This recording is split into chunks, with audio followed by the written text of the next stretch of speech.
Excellency, the President of the Republic of Kenya and Commander-in-Chief of the Defense Forces, Honorable Uhuru Kenyatta, Excellency, the First Lady, Mrs. Margaret Kenyatta, Cabinet Secretaries, Chief Administrative Secretaries, senior government officials, Excellencies, members of the Diplomatic Corps, our revered elders, distinguished ladies and gentlemen.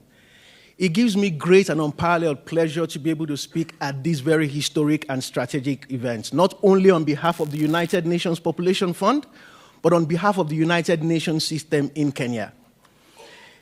It is James Baldwin that said that history is trapped in people and people are trapped in history. The renewed impetus that the Excellency the President has given us with regards to ending FGM has brought us to a critical inflection point in history. The point where we would accelerate our efforts heading towards 2022 to be that generation that brings FGM to an end in Kenya. Female genital mutilation indeed is one of the most pernicious violations of the rights of women and girls, leaving them with lifelong social and health consequences. The practice has found a way to reinvent itself, to perpetuate itself masquerading as social, religious, or cultural norms.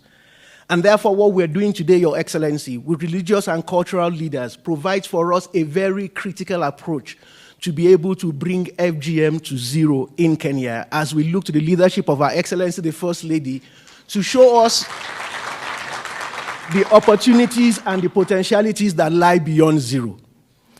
At this point, it's my pleasure to really commend the government of Kenya because Kenya has not been lacking in programs, in policies, in legislation aimed at arresting this challenge.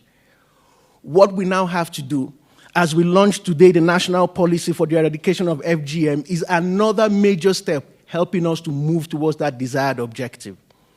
What we have found, given that this challenge continues to revolve and evolve itself, it imposes upon us the need to reevaluate our strategies and come up with innovation, come up with new ways to challenge an old problem.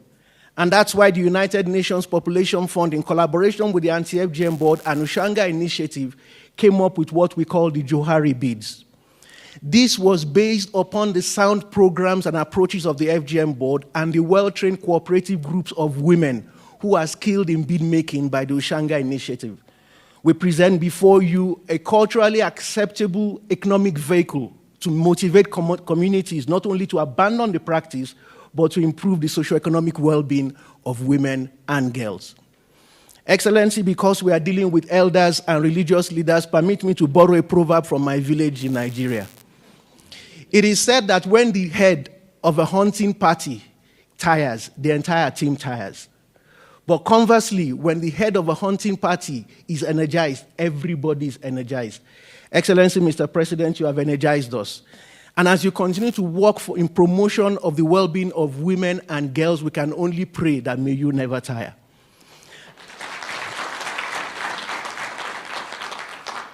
In the next few days, the global community is going to converge in Nairobi for the 25th anniversary of the International Conference on Population and Development, which was first held in Cairo 25 years ago. The aim of this convergence, which is being graciously again co-hosted by the government of Kenya, is to accelerate the promise of Cairo, which included that promise that member states and all stakeholders will do their utmost best to put an end to harmful practices, including FGM and child marriage. On behalf of the United Nations Population Fund and the United Nations system here in Kenya, Excellency, we once again reaffirm our commitment to supporting your vision to be the generation that will celebrate the end of FGM in Kenya. Asanteni sana.